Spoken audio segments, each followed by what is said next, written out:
Ahmed Mohammed, the high school freshman detained by police for a project that his teacher thought was a fake bomb, is celebrating the second annual White House Astronomy Night with the president, along with hundreds of others. Tonight's event is just the latest in a whirlwind tour Ahmed has been making since his clock incident back in September. And it comes just days after CARE, the Islamic group named as a co-conspirator in a domestic terror trial, honored Ahmed the American Muslim of the Year. But after Mohammed and his family met with the president of Sudan, a man accused of war crimes and sometimes referred to as the Butcher of Darfur, there are growing questions about whether the White House perhaps shouldn't have invited Ahmed to its party. Ben Shapiro is editor-in-chief of DailyWire.com. Ben, good to see you. So tell us, let's just start with this, the Darfur visit. And tell the viewers who exactly Ahmed met with.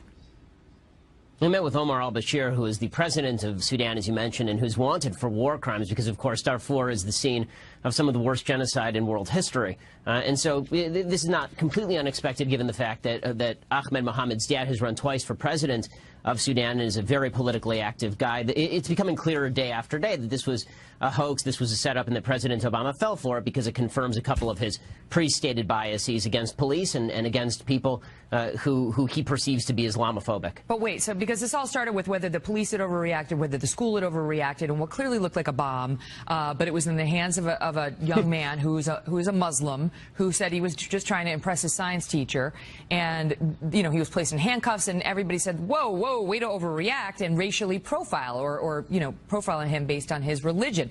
But the controversy comes because there's questions about whether that was an overreaction because it looked like a bomb and supposed to have zero tolerance policies. But B, the visits he and his family paid in the days and weeks thereafter. How do they wind up meeting with a war criminal?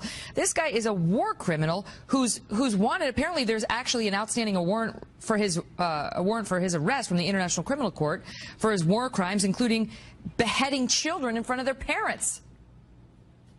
That's exactly right. And the fact that Ahmed Mohammed is meeting with him, again, is due to the fact that his family is incredibly politically active. The President of the United States, it's ironic that for a guy who's constantly assuring us that cops are jumping the gun and they're shooting first and asking questions later, when it comes to the behavior of the police, the President of the United States is constantly shooting first and asking questions later. This story didn't hold water from the beginning. Within the first 48 hours, it was clear that this was a bit of a setup, and it was clear that the story didn't hold together. I mean, this What's clock, your theory, that the father had an agenda? The father had an agenda and used his child to advance it?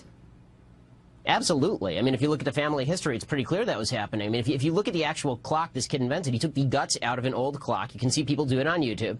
And he literally took the guts out of an old clock, the wiring, and then he put it inside a pencil box and then proceeded to bring that into school. And this is not the first family incident that has been like this. His sister had an incident in 2009 that was somewhat similar. Well, she says that she was wrongfully, she was a victim then, too, right, of profiling. Well, everybody's a victim, right? Everybody's always a victim of profiling, whatever the circumstance, and President Obama buys into it right away, no questions asked, invites kids to the White House. And then it got a little bit awkward tonight. It was unclear whether the president was going to meet with him. He sort of met with him very briefly, didn't really meet, took a photo with him in passing. And that was a bit of a downgrade from the big event, the star-studded event that we expected between the president and Ahmed Mohammed, where the president was going to knight him, give him the Order of Merit, and also declare him the greatest scientist since Isaac Newton. Well, he's had a good run.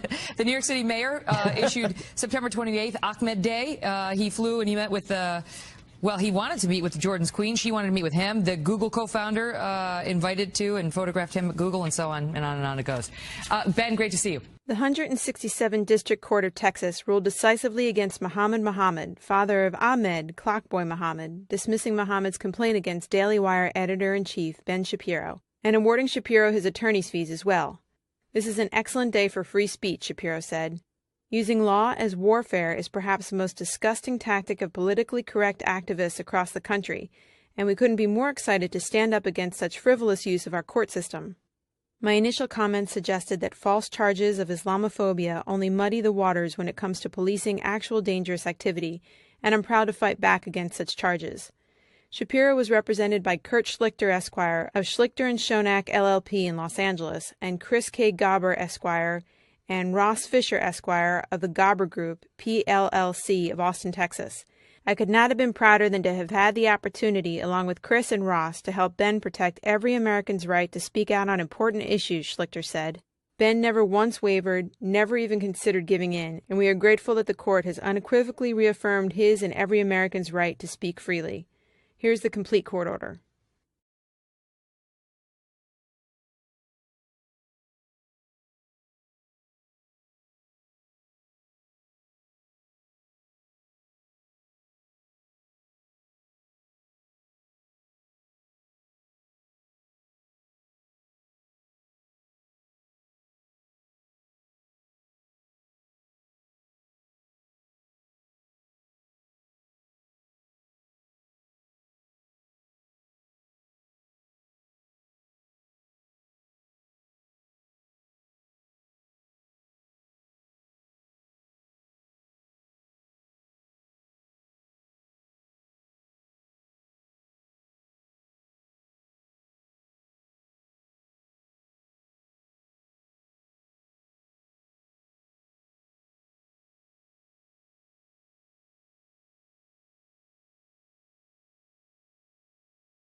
Ben was just talking about Jefferson, and Bradley asks along those lines, and he says that Jefferson wrote that our unalienable rights are self-evident, but are they? And if so, wouldn't all societies naturally realize them? This is a great question. So the answer is, of course, we disagree with you. So right. So the answer is, of course, they're not self-evident. But Jefferson didn't mean they were self-evident to any person on earth. He meant to any right-thinking person who had grown up in the context of Judeo-Christian values. Right. That's the real answer. Right. The real answer is that, of course, Jefferson wasn't a fool. He knew that most people on earth did not see these rights as self-evident. He meant that these rights were self-evident given a certain set of premises, including the idea that all people were created in the image of God, and the idea that Englishmen had rights. Then it was self-evident that the rest of this follows. But if you don't have, this is where we make a mistake when we think that we can just take the rights that were generated over the course of 2,000 years of Judeo-Christian history and 1,500 years of Greek theorizing.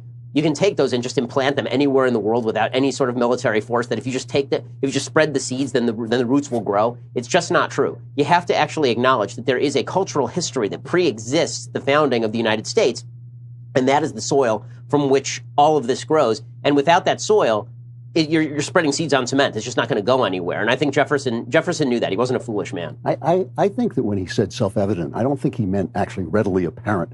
I think he meant axiomatic, that the only evidence for them was the only evidence necessary for them was themselves. That once you saw them, I mean, something can be self-evident and nobody discovers it for 2,000 years. But then once you discover it, you know it. And you're absolutely right that the culture and the custom has to be there. The underlying principles have to be there to lift you to that place where you see it.